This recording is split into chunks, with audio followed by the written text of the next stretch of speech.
Comment vote-t-on en Suisse ? Comme dans de nombreux pays du monde, les citoyens suisses de plus de 18 ans participent à des élections pour choisir leurs représentants au niveau fédéral, cantonal et communal. Mais ils donnent aussi leur avis sur différents sujets lors de votations fédérales, cantonales et ou communales.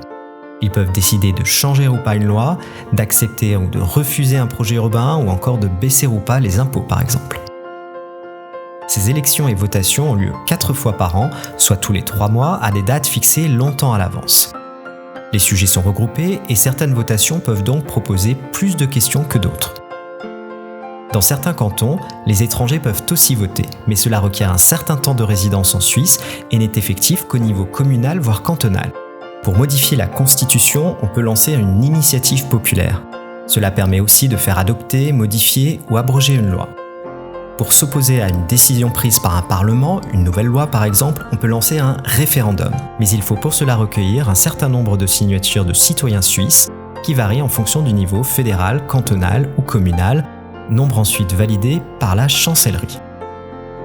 Grâce à la démocratie directe, les droits des citoyens sont donc particulièrement étendus en Suisse par rapport à d'autres pays. Mais comment vote-t-on concrètement ? Chaque citoyen concerné reçoit directement dans sa boîte aux lettres une enveloppe de vote.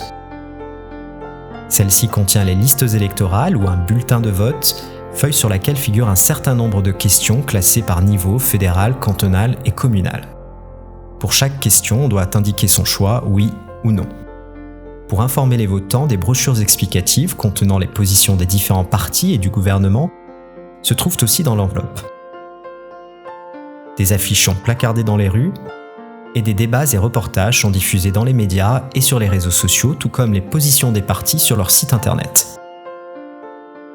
La Confédération a aussi lancé l'application Vote Info où l'on peut s'informer et suivre les résultats quasiment en temps réel. Après avoir fait son choix, on remplit une carte de vote que l'on signe. Puis on envoie la carte et le bulletin de vote au service des votations du canton en utilisant l'enveloppe reçue.